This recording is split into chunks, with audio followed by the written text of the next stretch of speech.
as I was saying, Joy Taylor, every dog has its day. And since I'm a big dog, I've got 2 days. Okay. So now. You just called yourself a dog? Yeah, I'm a dog. Yeah, I'm a big dog, a big one. Kevin Durant is 6'11", who can pull up from 40. Okay. This brother is on that level. I'm talking about offensively. Do you think you're better than Darrelle Revis is right now? I'm better than you. Welcome back to another episode of the Lowdown Podcast. I'm your host, Mark Brown, as always, and I know I took a little time off from the previous episode. I know it's been since, Thursday night, which really counts into Friday morning, and I know I uploaded 5 episodes last week, which is the most I've ever done out of the whole time I've done this podcast, and I had a lot of content, by the way. It was just a lot of content last week. It was a lot of fun, and I was hoping to do the same this week, but I got a little carried away because I moved apartments. I'm still in San Angelo. I'm still working at the same job. I just had to move apartments because I'm saving about $300 a month, roughly, switching into this new apartment compared to the previous one. So just like Lil Dicky said in 2015, got to save that money. And that's me. I'm a cheapskate. You can call me Mr. Krabs. You can call me whatever you want. Or you can call me Julius off of Everybody Hates Chris. I live off of that model, just like Drake, the model. But yeah, so there's that. And now I'm basically comfortable enough to where I can start uploading more episodes again. And I apologize. I didn't really announce it or anything. I just been really stressed out about moving. And I finally got settled in. I finally got my internet to work. And I got everything transferred over. So here we go. And since today's Tuesday, March 3rd, I know it's Super Tuesday. So for those that voted, congrats to you. And for those who didn't vote, you still got until Election Day in November. So there's that. But this episode is going to be about the NFL Combine. I know I previewed it twice last week.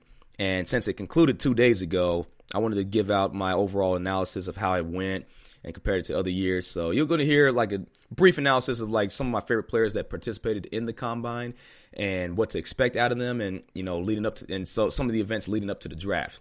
So starting off, I wanted to just dive into some of the quarterbacks that I thought were noteworthy of talking about.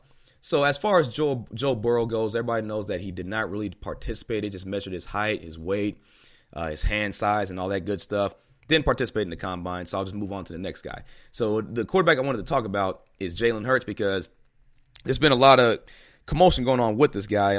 There was rumors saying that he was going to be particularly a different position. I don't know where that came from. There was rumors out that saying that he was going to play another position that scouts wanted him to play, like receiver or tight end or something bizarre. And like he told the media, he strictly wants to be a quarterback. That's who he is. That's the position he played since he was a kid. And he enjoys every bit of it, and he wants to be a leader. He's a natural-born leader, and I agree. So when you look at his analysis from he had a pretty good combine. He ran a 4.59 in the 40. The 40 is not extremely important for quarterbacks, but it is at the same time because you want to be able to get out of the pocket if you're under pressure, and you want to be able to move a little bit. You want to be able to rush. You want to be like a pro style or a dual threat quarterback. I feel like dual threat quarterbacks nowadays have been extremely important to the NFL. You look at players like Lamar Jackson, Deshaun Watson, Patrick Mahomes here and there. Well, actually, he really showed it during the playoffs. So, yeah, I'll definitely throw him in. Patrick Mahomes and plenty others. So, when you have a quarterback that's able to scramble, move, run the ball, and obviously throw, and has really decent accuracy, has very great awareness when it comes to who to throw to and who his second option is, You want that. And I know NFL scouts definitely take a lot of time into analyzing quarterbacks like that because that's what they desperately need, especially if you're for teams like the Denver Broncos and when you have Drew Lock right now. But when you have teams that are not as great, I'm not saying the Broncos are not great, but I'm just saying when you have teams that are not as great, especially coming into this year, they want to get somebody, especially if you're struggling from a QB position, you want to get somebody that's a dual threat quarterback. That's what I agree with. Most offenses nowadays are high-powered, air raid style. So you want a quarterback that's determined to get the job done. So when you look at Jalen Hurts, he's a little like Tim. He kind of reminds me of Tim Tebow in a way. He's definitely a winning dual-threat quarterback. He's known for his toughness, his strength. He's known for great character. And he also has a tendency of breaking out of the pocket whenever he's under pressure, and he plays fairly well under pressure. But there's been times where he played for Oklahoma. I'm gonna say Oklahoma because that's the school he came out of into the draft, where he has developed an inconsistent patience, allowing routes to develop. I noticed that whenever you see, like for example, CeeDee Lamb or some of his other receivers will go out, run like a post route or in. It's like there's times where he'll make those throws right away, and there's times where he kind of hesitate to throw the ball and get rid of it, and then there's times where he turns the ball over. So there's been times, but like I said, every player has a strength and weaknesses. There's no perfect player. That's just impossible. It's impossible to be perfect, especially in the professional. I mean, everybody, we're human at the end of the day. Nobody's perfect, just like J. Cole and Missy Elliott, and nobody's perfect, just like Hannah Montana. I mean, you can give or take. You can take any of those references. I'm going to take both of them. Take it or leave it. But moving on. He has definitely a lot of strengths. I mean, if you really think about it, in his collegiate career, he was 38-4 as a starter. All right, so he only lost 4 times as a starter. That's very, very impressive. He's very tough and he's durable. This guy can take hits. He can definitely break tackles. He can run the ball with no issue. He's not very prone to injury like some quarterbacks are. And he's able to step and drive with adequate velocity. He definitely has a lot of experience in a different variety of schemes. Like he played for Alabama, for example. He played for Oklahoma, different coaches. Some coaches think alike, but there's different plays. So he has also really good adjustment because think about it. You played in Alabama, you played in Oklahoma, and he's able to adjust. Like he adjusted as a starter. He went through spring ball in Oklahoma before he became a starter, and he took care of business, man. He was up for Heisman, so he's definitely a guy to look at. I don't know if he's going to get drafted in the first round, maybe sometime early in the second round, because going off of what scouts have been saying about him, possibly playing a different position. That might be a rumor, but either way, I feel like he definitely has the capability of being a starter. I don't know about the first season, but maybe within his first 3 to 4 seasons, he can be a starter in the league. And I feel like he'll definitely take care of business. So Jalen Hurts is not a guy to mess with. I really think that he can definitely do some damage in the NFL. And some other quarterbacks I want to talk about, let's talk about Jake Fromm. Because I noticed Jake Fromm had a lot of publicity coming out, especially coming from Georgia. There's been a lot of, pros and cons about this guy. Like I said, for any player, there's pros and cons for everybody. When it comes to like combine results, he ran a 5 flat in the 40. So 40 is not really, this is not his thing. He's more like a pocket passer. This guy's he's not really a dual threat quarterback. He's more of a pro style guy. He plays really well in the pressure. He plays well in the pocket. He's not afraid to throw where his reach take him. I noticed that's like a big takeaway I've noticed from watching him play. He has quiet feet in the pocket. So when he's in there, it's like sometimes when he's in the pocket, when he's looking at his blockers and he's looking out in the field, seeing his deep routes or say if it's like 3rd and long, he does a great job getting the job done. He does a great job getting those. He has an arm on him. He can definitely deliver when it comes to the deep ball. But, when you look at some of his weaknesses, I'm trying to think. Like, he does have arm talent, but, like, when it comes to velocity, it's kind of below average because there's been plays where if he tried to make a long throw, it just seems like there's too much hang time when he gets rid of the ball. Like, if you put a little bit more air into it, that'll lessen your chances of throwing an interception. Most people know that. If you throw a bullet pass, it kind of avoids your chances of throwing a pick. But there's been times, at the same time, if you're under pressure and you're trying to get rid of the ball, you're going to throw a bullet most of the time. That's like a natural reaction. But sometimes the ball can be tipped. Like your arm can be touched by a defender or a pass rusher or a linebacker or even a DB that's blitzing. If there's a cornerback blitz and you don't see it coming, yeah, of course there's going to be a wobbly duck or there's going to be like a weaker throw because it's been contested.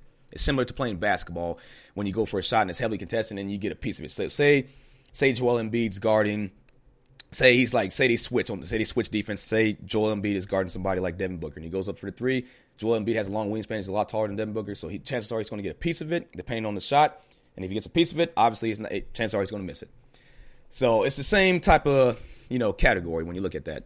So again, Jake Fromm, he might go in the 2nd or 3rd round. I don't see him being a first-round guy. First-round guys for sure is definitely Joe Burrow. Didn't even participate in the combine. Didn't really have to. I talked about that when I previewed it with both Gary Gramling and Chris Trapasso, both of those guys, very, very informative when it comes to NFL. These guys are NFL experts. That's what they cover for a living, especially when it comes to the NFL draft. So hopefully I'll be able to get those guys on again real soon. I hope you guys enjoyed those episodes, by the way. But those are a few of the quarterbacks I wanted to talk about. I didn't want to go too far into detail because, I can leave that to the pros. But, again, I can see some of these quarterbacks, and maybe I would say 2 to 3 quarterbacks, maybe just 2 going first round, and you're going to see a huge bulk of them going second round. So look out for that. Now, the running backs, that's my favorite position. I used to play running back. I love running backs. I love analyzing those guys. There's a lot I know about running backs. And the first running back I wanted to talk about is Jonathan Taylor. I had to, man, because Jonathan Taylor, I feel like is the best prospect, the best representative for running backs this year in the draft. They had him listed as 5'10". He weighs 226, so that's a beefy running back. Think about it. Being 5'10" and having that much weight on you and running the 4.39 40. I'm telling you, man, deep, maybe late first round, early second round, I'll be surprised. I'll be shocked if he doesn't get picked in the first round because this guy is he's like basically an all-purpose back. He can play some slot. He can catch in the backfield. He can run routes, catch passes. Like he runs good routes for a running back. He's a good blocker. He blocks well. He does a good job defending his quarterback if he's the last option there when there's like a lot of blitzing going on, especially when he picks up the linebacker. So he does a really good job in blitz pickup. And he's a leader. He's a natural born leader too. I mean, he's like the second in command when it comes to the quarterback. And he has a lot of speed and durability on him. This guy can take hits. He can break tackles. He has really good vision. And he's like more of a cut and go back, meaning that he doesn't dance around. He doesn't spend a lot of time dancing around. He'll make one cut, he'll plant, and once he makes that decision, he's going. So he barely ever hesitates when he makes a move. When he sees a crease, he's gone. So and then he also does a good job chop blocking too. So obviously that's legal when you get further down, like, collegiate and NFL, professional round. Like I know in high school football in Texas that chop blocking is illegal. I don't know why. It just is. But those are some of his strengths. Now, when you look at some of the weaknesses from like what I've seen, he has a lot of mileage on him. He's had over 300 touches in all 3 years he was at Wisconsin. So this guy has, but they said the same here. Before I carry on, the same thing has been said about Derrick Henry. I don't know if you guys remember back in the 2016 Combine, leading into the draft, people were afraid about Derrick Henry not succeeding in the NFL. You know why? Because he had a lot of mileage on him. He started all 4 years in high school, all 3 years in college. So 4 years. Derrick Henry has had a little bit too much experience leading into the NFL. But look, he was arguably the greatest running back this past season, had the most yardage, and nearly led his team to a Super Bowl. He was just one step away. And he really put the team on his back, similar to Marshawn Lynch back in 2011. So, again, that automatically refutes what I was saying. I don't think, when scouts look at running backs and say, I'm not saying this guy's like Derrick Henry. Excuse me, I got bad allergies. I'm not saying he's like Derrick Henry, but he has talent. He's not as big as Derrick Henry. There's not many running backs that are as big as Derrick Henry. There's very few that have been his size or bigger. And then one I can think from top of my head is Brandon Jacobs, but that's a whole different story. So when scouts say you have too much mileage on you, they see that as weakness because they're afraid that, it's similar to a car. When a car the more mileage the car has, it won't last as long. So unless you got a Honda, right? So let's say that Jonathan Taylor is a Honda Accord, and he's going to last, right? So I really do believe that Jonathan Taylor can get the job done in the league. I feel like he can be a starter real soon. Maybe if he could probably start as a rookie. I mean, you never know. But, like, that's what they think. Like, when you look at weaknesses, they look at wear and tear, and they look at – now, the thing that I noticed about Jonathan Taylor, too, he's fumbled the ball quite a few times when he was in the league, but at the same time, I'm not going to take that as a disadvantage. I feel like he's going to make up for that. I mean, especially when you're playing the NFL, you don't want to risk turning the ball over and over and over again. And, there's other running backs like DeAndre Swift. I think he had a pretty good combine, pretty good performance. I think DeAndre Swift can do a good job. This guy is well known coming out of Georgia. Very highly talented back. Again, has a little bit mileage on him too. He's a big guy. He ran a high 4.4. He did really good on the bench press, 40 to 20 yard shuttle. I mean, there's plenty of running backs that I believe that can do a really good job in the NFL, but I don't know if this is like one of the best classes. This is, I would say, this year's class compared to other classes is a little bit weaker because if you look at the 2018 class, you had guys like Sony Michel, you had guys like Saquon Barkley. I mean, you had a bunch of talented backs 2 years ago, and then if you want to go back 4 years, you had running backs like Ezekiel Elliott, you had Kenyon Drake, you had Derrick Henry, you had all those guys all in one class, and look how successful they're playing right now. So I'm not saying I'm underestimating these guys this year. It's just, I don't know, it just seems like there's not as much hype involved when you look at some of these running backs. So if I were to move on to the next position, I'm going to talk about some of the receivers. Now, this is where the party really gets interesting. So you had receivers like Henry Ruggs, Quiz Watkins, Denzel Mims, so it was those guys, Darnell Mooney, Devin Duvernay, and Antonio Gibson. All these guys ran a 4.3 or below. So there were 5 wide receivers in this year's combine that ran a 4.39 or faster. But I want to start off with Henry Ruggs. This guy ran a 4.27. That guy was just chopping. This dude, like slang terms, he was chopping. This dude was moving in that 40, man. I mean, I got a little bit nervous for John Ross, man. John Ross has the record right now with the 4.22 from the 2017 combine. And Henry Ruggs was really pushing it, man. He was really pushing for that record, but he didn't. I mean, he didn't get it. But if you run a 4.2, buddy, you already know you're going to get that moolah. It's going to be scouts that are going to be looking at you. Coming out of Alabama, very talented receiver. He had a 42-inch vertical. This guy I would say, it's a complete package. He has game-breaking speed, as you can see, and it requires it requires safeties to help at all times. Like if this dude's doing a deep route, if it's a go route, if it's a deep post, any deep route from 10 yards or further, DBs are going to need help, man. There's no way. Like if you're guarding Henry Ruggs 101, good luck to you, pal. I mean, unless you got Christian Coleman, Usain Bolt speed, or if you got that Spider-Man quickness, if you don't have that, good luck to you. You're going to need help at all times. This guy is a little bit too quick, and he has a quick first step. He glides. So I know he's very relaxed when he runs routes. He glides. Like he has a decent stride, has really quick feet, runs crisp routes, great hands, and I mean, smooth transitions from more complex routes. I mean, there's so many strengths this guy has. And he's also a talented kick returner and a gunner on special teams. So, like I said, now you see why I'm saying he's the complete package. I really think he can do some damage in the NFL. He's definitely a first-rounder for sure. Like, I would be extremely surprised if he's not a first-rounder. These scouts are just idiots, in my opinion. Now, when you look at, like I said, every player has strengths and weaknesses. It's really hard. Like, when you look at somebody like Henry Ruggs, you wouldn't think he has any weaknesses, but he sure does, like I said, because nobody's perfect. And when it comes to the deep ball, he can get a little bit lazy. Like he seems quite average when he runs the deep route because he feels like, oh, I got this guy beat. There's nothing he can do. Now, if a quarterback underthrows it, that's not his fault. Now, if he's throwing it pretty far, he's going to have to pick up speed. So you don't want to do that. Some receivers do that. You notice if you watch games and when you really analyze it, when receivers go around in deep routes and say the quarterback throws it pretty far, it's like they anticipate a little bit too much. They'll look. And it's like they have bad awareness of where the ball is. So I noticed Henry Ruggs has done that a few times. And then, if you see a receiver start to pick up their speed a little bit, pick up the pace when they try to go chase the ball, that's a bad idea. You want to go fast at all times. You want to lead the quarterback. I've seen wide receivers. I used to play college football. I paid attention to what receiver coaches say. They say you want to lead the quarterback, especially if it's a deep route. You want to lead him. You want to make sure he throws the ball. It's better for them to overthrow it than underthrow it because if they underthrow it, that's a risk of throwing an interception. That's a turnover. So you don't want that to happen. And that's what I notice whenever he does deep routes. But I can't really that's pretty much the only weakness I can think of for Henry Ruggs, man. That guy is an insane athlete. I'm not going to break down every single one of these receivers that ran 4.3s because that would take a little bit too long. But another guy I want to talk about is Devin Duvernay.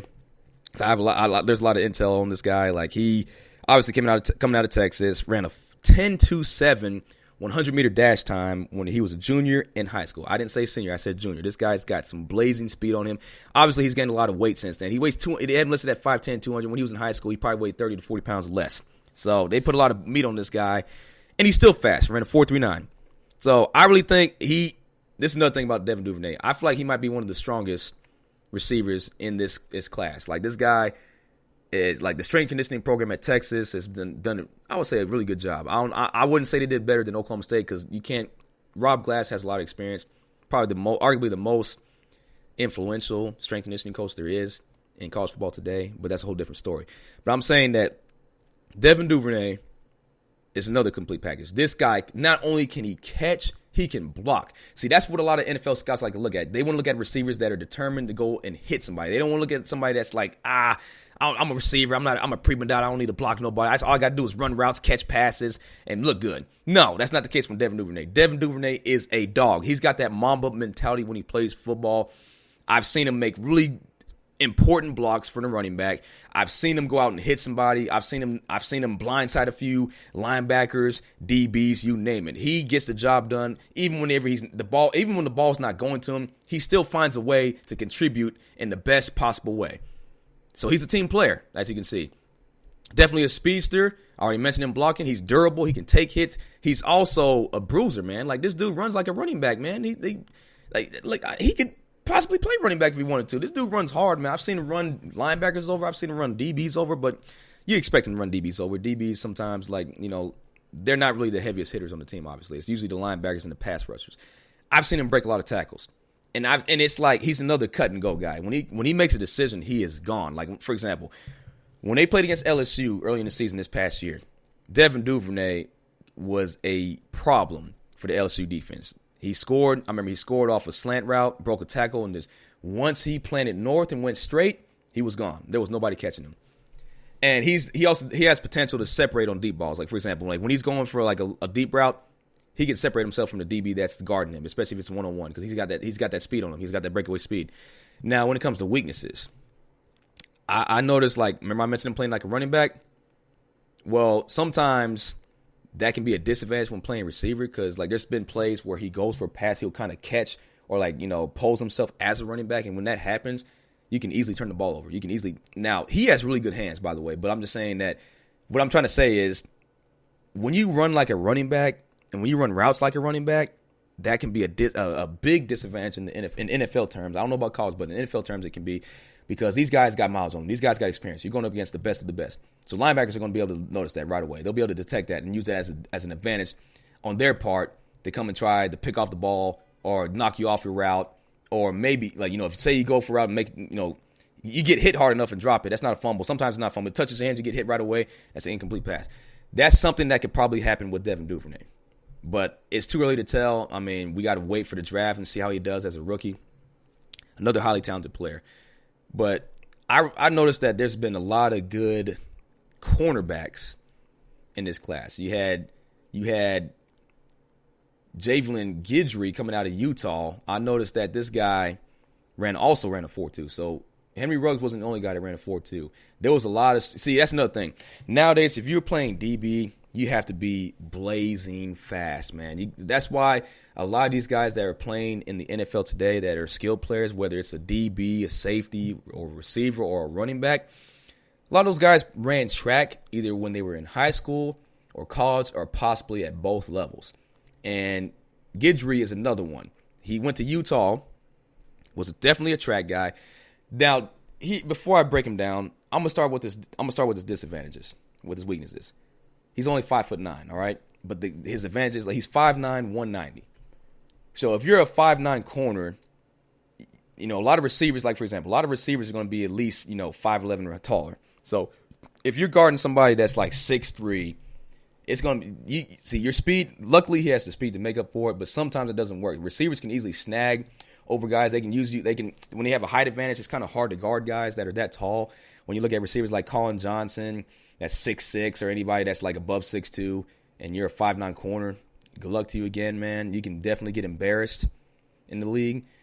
But I don't really have any doubt in Guidry. I really think he can do a very good job when it comes to man coverage, zone coverage. Especially if he has help, I feel like he can deliver a blow here and there. He's not a weakling. He's not afraid to go hit somebody. I've noticed that he's made some big hits. I've watched a lot of his highlights. He's a ball hawk. I'll just put it that way. Now, for his strengths, obviously, he's a track guy with blistering speed. He also has gunner potential. Like I said, he goes out and hits. He has good body control, which is extremely important for cornerbacks. Like, you need that. Now, when it comes to weaknesses, like I said, his height, and that's the thing. So I feel like that's the only weakness I can think of when it comes to analyzing him. I mean, like I said, I'm not an NFL expert, but, like, I know enough to break it down. I played football before, not in the NFL, obviously, but I've watched a lot of football, and I've been around a lot of athletes, and I know who's determined and who isn't. So that's what I wanted to break down when it comes to corners. Now, when the position that you didn't really hear much about in this year's combine are tight ends. For some reason, I feel like there's a talented class, but for some reason, you didn't really hear much about these guys because there wasn't many of them participating this year. But tight ends are going to be, again, crucial. But I'm not going to really break down the tight ends this year. Maybe some other time. But definitely want to talk about some of the pass rushers because these guys, they had some really good pass rushers and linebackers that came in this year's combine. And you know what? Instead of talking about the defense linemen, I'm going to talk about the linebackers first. You know why? Because you had another linebacker. He was considered Earth's best defender, according to Twitter, off of SportsCenter and many other platforms like Bleacher Report, Fox Sports, you name it. Isaiah Simmons coming out of Clemson. You guys know who this guy is. He ran a 4.3 940, and he's 6'4", nearly 240 pounds. Man, I don't know about you, but if you are a running back, if you're a receiver, I'm praying for you, buddy. I'm praying for you. I would not want to go up. I'm not calling myself a weakling, but I would not want to go head up against somebody that's 6'4", 240, running a 4.3 40. Imagine somebody coming at you full force, and that's what linebackers like to do. So for Isaiah Simmons, if it's an LB blitz, that dude's blowing through the line, man. He has too much strength. He's blowing through that line. He's too big, too agile. I'm telling you, he's going to burst through the line too fast. I feel like he's going to give quarterbacks a hard time, man. I feel sorry for the quarterbacks too. Running backs trying to pick him up on blitz. good luck to you, man. I can't see, unless you're trying to chop block him, he can easily just jump over you, man. That dude's just bulldozing right through you, man. These running backs could possibly get concussions off this guy. I'm not trying to wish any ill will towards anybody, but Isaiah Simmons is definitely a first rounder for sure, man. Like, he nearly broke Shaquem Griffin's record from 2 years ago, man. A 4.39, that's just incredible, man. That received a lot of traction. He is definitely the perfect prospect when it comes to, out of all the linebackers, man. He's explosive. He can jump. And then his second gear from sideline to sideline, he has that range on him. He will definitely deliver a blow. He can break through blocks, gives offensive linemen a hard time on blitzes. He's a heavy hitter. Running backs, it's really hard to I haven't really seen that many running backs break out of him. You know, he'll even give Derrick Henry a hard time, man. Like, it's just going to be very difficult to try to give Isaiah Simmons a hard time. I just don't see it, man. That dude's a complete package. Like, this dude is a next level type of athlete. He's definitely a generational talent. That's for sure. That's a hot take, but I really believe this guy's a generational talent. Just going off of these results he's had, off the film he's produced when he was in Clemson, I feel like he's going to be a highly talented linebacker real quick. You saw Leighton Vander Esch, for example. Like, he's already better than Leighton Vander Esch. He has no NFL experience yet, but I really believe he's going to be better than Leighton Vander Esch. Leighton Vander Esch came out as a rookie in 2018 as one of the best linebackers out there in that class, right? He definitely showcased his talent with the Dallas Cowboys. Unfortunately, he was in and out of injury this year. He didn't play as much as he did his rookie season. But I think Isaiah Simmons can make some noise like Leighton Vander Esch did, but a little bit more noise. That's say if he stays healthy. I feel like this guy can be like another complete linebacker. I mean, he can have as much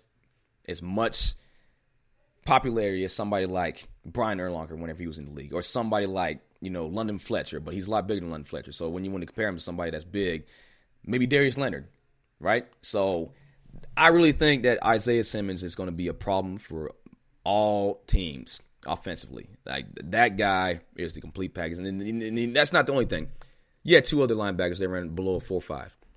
You had Davion Taylor out of Colorado, 4.49. Willie Gay Jr. out of Mississippi State, 4.46. So that's the scary thing about football these days, man. There are linebackers running faster than running backs and receivers. And when you have that problem, how you going to get past that, man? How you going to get past that, all right? That's just...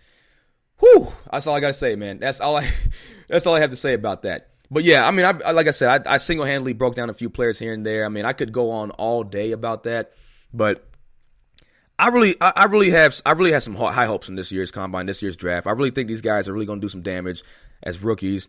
I'm not saying all of them are, but like, you know, when you really think about it, I'm really looking forward to this year's draft. I really am. I really think these guys. I really think every year, it just seems every year these athletes just continue to get better, bigger, stronger, faster. Just like Kanye West. Stronger, better, faster, strong. I'm getting a little carried away. I'm sorry, guys. I'm just having a little bit too much fun. But again, I enjoyed this. That's pretty much all I have to say about this year's combine. I mean, I recapped most of it. I mean, hopefully I got most of it down. I mean, obviously, it'll take me an hour to break down like every position, every player. It'll probably take me over an hour to do that. I just wanted to bring out I just want to talk about the players that stood out.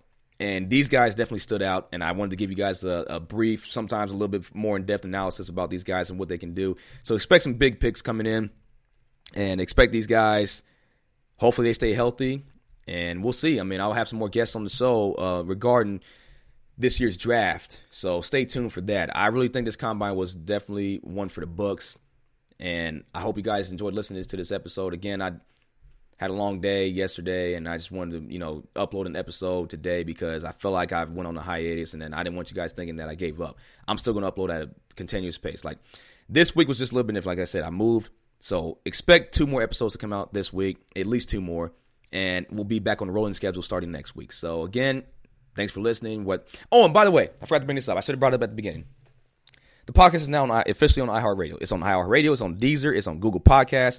It's on YouTube. Obviously, it's on Apple and Spotify. That's where I promote it the most. But it's everywhere. It's everywhere. So those who've been listening, who's been an avid listener since the beginning, thank you. Thank you very much. I'm going to have more guests on the show again, like I said. And stay tuned for some big-time guests. That's going to be here much sooner than you think. So, again, I just wanted to talk a little bit about the NFL Combine. I hope you guys enjoyed listening. I'll see you guys again on episode 62. So you guys have a great evening.